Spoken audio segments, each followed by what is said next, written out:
We always love it when distilleries come out with new bourbons, whiskeys, or ryes. So this year's best to us is our next list coming up.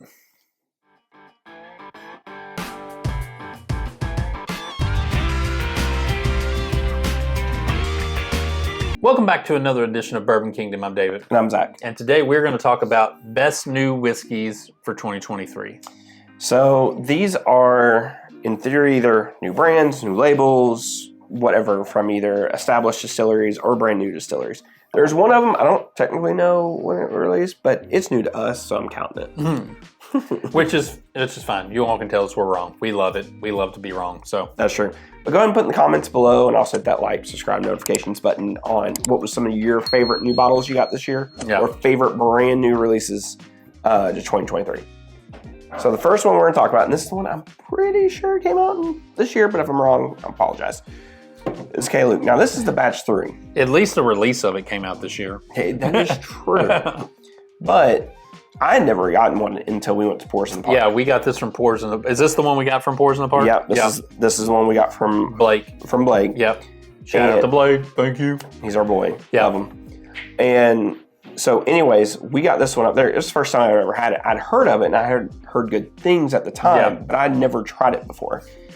He was nice enough to give us a bottle. Yep. Tried it. Really enjoyed it. I've just now started seeing, I think it was batch 6. Yes. That I saw one, I think over at Liquor Barn maybe. Yep, I saw one the other day. Now they're in our area, so we might actually try to get one of the newer releases to review.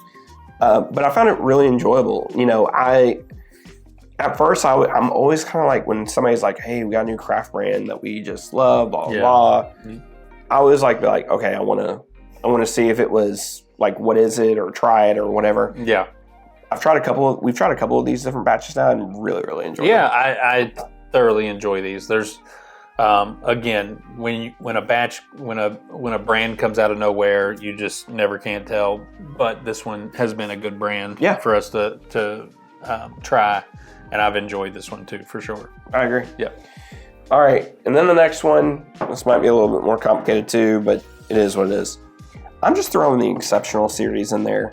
And I know these are all going to be a little different, but I just love them. I've totally just fallen for them. I've really enjoyed all the ones I've had. They're super cool in the sense of, like, you get the nice little art on the back side of it. Yeah. You know, the ages of them, they range anywhere from, I think, what's this one? Is this the 9-year one that I have? No, this is the 11-year, 8 months. And this is 104 proof. So, you know, it's just all the Exceptional stuff everything from the Exceptional series I've had, I've really, really enjoyed. Yes. I think they've done an excellent job pretty much with all of them. I haven't heard of a bad one yet. No, there's not a bad one, for sure. And the crazy thing is I think Justin's House of Bourbon put out one, and that's it. Yeah. In our area. Everything else I've had to get from either friends or online places. Yeah. So I know in our area they're somewhat hard to find, but for everybody else, they're dropping for you guys everywhere else. So we're happy for you all. Yeah, good luck. Yeah. All right. Next one. Jack Daniel's Barrel Proof Rye. I mean, what is there more to say? I don't know that there's anything more to say other than God bless you, Jack Daniel's. Yeah. As much. You do really good work. Every once in a while you have I wouldn't even call it a miss. It's just not a hitter. But for whatever reason, you all just know how to make whiskey, and we appreciate it. For sure. And ryes, whiskeys, ryes, whatever it is, you know how to make it. So this is a bourbon drinker's rye. Yeah, it is a bourbon drinker's rye, because I really enjoy this. And I'm a bourbon drinker that likes rye sometimes. He's starting to become a rye guy. I'm kind of. Don't let him lie. Yeah, kind of. But it's awesome. They teased us years ago with that limited edition rye that they had. 2020. That thing was ridiculous. Yeah. So good. This, it's not that, but it's still really, really good. It's really good. I'll just keep it on the rise. Sagamore 8-year rye. If that is one of my favorite ryes of the year, I like this one more. So this is actually, I guess, would be my second favorite rye of the year. I think Parker's is better. I think Parker's is my favorite than that Jack Daniels. That's probably true. But I would find myself drinking this more because this is cheaper and the quality is not too far from the Parker's. True. But with that being said, I've only been able to buy this online a couple times. Yeah. From whenever it was popping up. Now, I haven't looked here recently. I was thinking I'm going to get one of Parker's.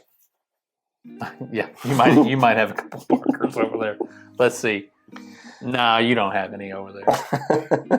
It's all back there. Yeah. But anyways, going back to this, I mean, Sagamore, we love.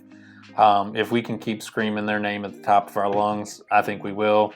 They just make just an unbelievable rye at an affordable price, which is, to me, hands down the best part about this is it's really good, but it's also really affordable. And so you're not, where Jack Daniels is affordable too. It's $80. Yeah. It's less than 80. Whatever it is, 65 to $80, whatever it is. This is, falls in that same category, 45 to 65 bucks. It's more than 45. I think it's like between 60 and 70. Okay.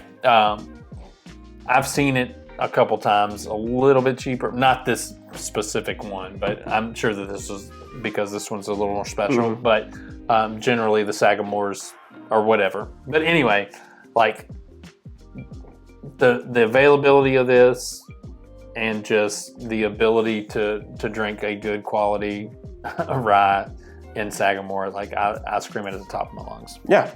No, they do an incredible job. Yeah.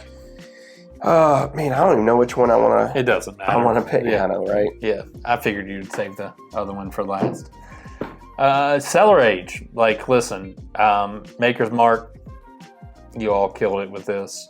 They really did. They really did meet the expectations for it. Exceeded the expectations for it. I think we all saw the future cast for it and was like, oh, they're doing a cellar age. I'm sure. I mean, it'll probably be okay. I don't know if it'll be great or whatever because it's Maker's Mark. I mean, what do you think about Maker's Mark? Whatever you thought about Maker's Mark, this should be their flagship bottle from here on out. Like, it is just unbelievable in its flavor profile. For a first release, they really did knock it out of the park. Yeah. Like, they really did absolutely crush it and set an amazing standard. Yeah. Now, the good thing is they are one of the biggest distilleries in whiskey. So they have the ability to try to meet said standard year in, year out, which is exciting. This isn't like a one-time gimmick from a smaller distillery or something where you're like, I think we can get there with it. So I am excited for it. Yeah. At the end of the day. And this is going to be an annual release. It is. It's just not going to be the same age. Certain things might be different in it. So we'll see. Hence the 2023. So next year's we'll say 2024. Last one on the list. Wild Turkey Generations. The most controversial bottle of the year. I think if you've watched our videos, Second. you know I love this bottle and hate this bottle all at the same time. This is true. I just, I mean, the liquid inside this bottle is so good. Yeah. It really is. It's so good. Yeah. Wish it was $200 cheaper. Even $150. Yeah. Even $150 cheaper would be like, and you would get zero complaints, I think, out of anybody. Probably. But you've decided what you decided, and it is what it is. And even in that decision, I can't fault the liquid inside, and this is just really, really good. I got no complaints about it. It finished second for me in our blind. It finished first for me. Only to the single rick house did it finish. Like, it was 1 and 2, and it was really close. Like, I mean, I kept going back and forth in the positioning of it to decide which one. And at the end of the day, like, I wasn't going wrong with either one of them. The only drawback is the price. And I think we've said that so many times this year.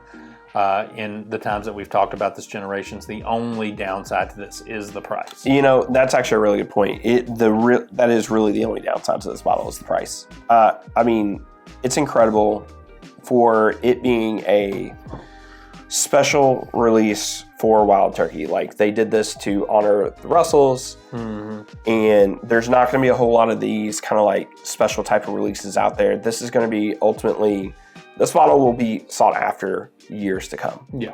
And it will not only be sought after for collectors and stuff, it will be sought after because of just the quality that is inside of the bottle itself. So it is top tier. It is awesome. Again, we can beat the dead horse about the price, but it is amazing. So good. All right. Well, tell us what's on your list of, best new bourbons for this year, best new whiskeys, ryes, whatever you want to call it for this year. And then till the next time. We'll see you. We'll see you.